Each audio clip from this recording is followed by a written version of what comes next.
और आप देख रहे हैं द नेटिजन न्यूज। आइए नजर डालते हैं अब तक की खास खबरों पर। जनपद मथुरा में गोवर्धन चौराहे से लेकर गोवर्धन रोड पर इस समय इंजेक्शन का नशा करने वालों की तादाद दिन प्रतिदिन बढ़ती जा रही है।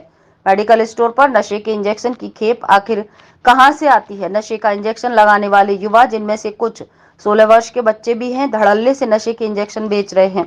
गोवर्धन चौराहे के समीप ज्ञानदीप स्कूल के बराबर में खाटू श्याम मेडिकोज, जिसके मालिक भूपेंद्र चौधरी हैं, मेडिकल स्टोर पर काम कर रहे सुमित उपाध्याय ने पत्रकारों की कार्रवाई को देखते हुए मेडिकल स्टोर बंद कर भाग निकला, जिसकी जानकारी मिलते ही नारकोटिक्स ड्रग इंस्पेक्टर प्रेम पाठक ने खाटू श्याम मेडिकोज पहुंचे। मेडिकल स्टोर पर लिखित कार्रवाई करने के बाद जानकारी देते हुए कहा कि इंजेक्शन और दवाइयों के द्वारा नशा करने वाले और बेचने वालों पर जिलाधिकारी द्वारा एक टीम गठित की गई है, जो कि जल्द ही अपना काम शुरू कर देगी।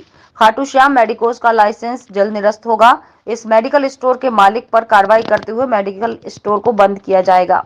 जानकारी के अनुसार इस मेडिकल स्टोर का नाम ड्रग इंस्पेक्टर की लिस्ट में नहीं पाया गया। मथुरा शहर में नशा मुक्ति अभियान उत्तर प्रदेश सरकार द्वारा लगभग विफल होता नजर आ रहा है।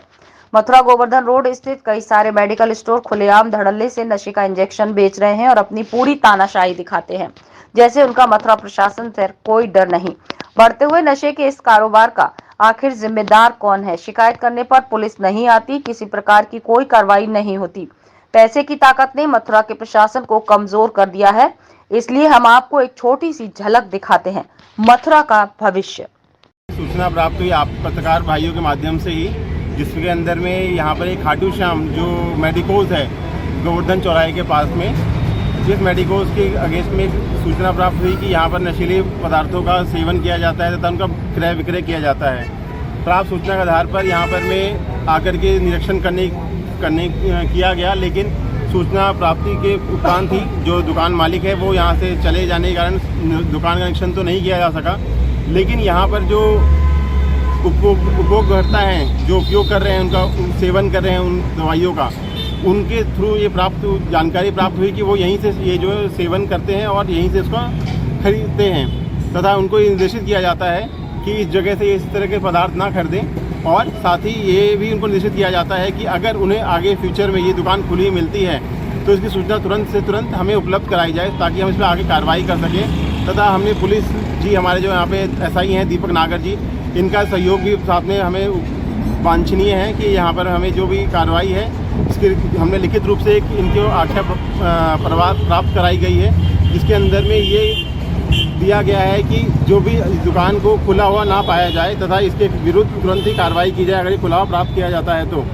तथा इसके जैसे ही हमें ये सूचना मिलती है कि दुकान हमें खुली हुई मिलती है तो हम इसका लाइसेंस चेक करेंगे। अगर ये लाइसेंस इसके पास में है तो लाइसेंस निरस्त किया जाएगा तथा इसके ऊपर जो है आवश्यक कार्रवाई की जाएगी। सर, इस प्रकार की कई दुकानें हैं जो इस प्रकार के कार्यों को अंजाम दे रही हैं और लगातार ये भी देखा जा रहा है कि धर्मनगरी में कहीं ना कहीं नशेबाजों की संख्या बढ़ती जा रही है। इसको रोकने के लिए ड्रग विभाग की ओर से क्या कुछ कदम उठाए जाएंगे? ड्रग विभाग ने अपनी एक टीम बनाई हुई है इसके लिए, तथा डीएम सर के निर्देशानुसार हम उस पर तुरंत ही कार्रवाई करने के लिए प्रेषित हैं। जैसे ही हमारी कार्रवाई होगी आपको इसकी सूचना दे दी जाएगी। क्या परेशानी है तुम्हें? शरीर टूटता है, टूटन होती है, आदत से बढ़ गई है, नहीं लगाते तो रहा नहीं जाता। कितने रुपए में लेते हैं? 250 रुपये का। 250 रुपये। कहाँ से आते हो तुम? है जी, यहीं पास में रहता हूँ टिकट। अच्छा, कब से लगा रहे हो इंजेक्शन? करीब महीना भर हो गया मेरी। महीना भर हो गया। महीने भर से लगा रहे हो? क्या बोलते हैं? सेट बोलते हैं उसको। सेट और उसमें बीआरफिन लिखा होता है। अच्छा, बीआरफिन और वाइल। और कितने की कॉस्ट का है वो? कॉस्ट की तो पता नहीं चल, पर ये 250 रुपये का देता है, 300 का देता है और 250 का देता है। तुमको दिया जाता है? यही कहना चाहूँगा, ये बंद होना चाहिए, बिकना भी बंद होना चाहिए और इनका जो है इंजेक्शन लगाना भी बंद होना चाहिए। यहाँ बताते हैं, यहाँ गली में बहुत सारे लगभग 100 से आदमी डेली इंजेक्शन खरीद आते हैं। ये प्लॉट खाली पड़ी है, इसमें लगाते हैं और इसमें दूसरी में घुस जाते हैं, इसमें कूद करके, और कम से कम 10-20 आदमी डेली पड़े रहते हैं।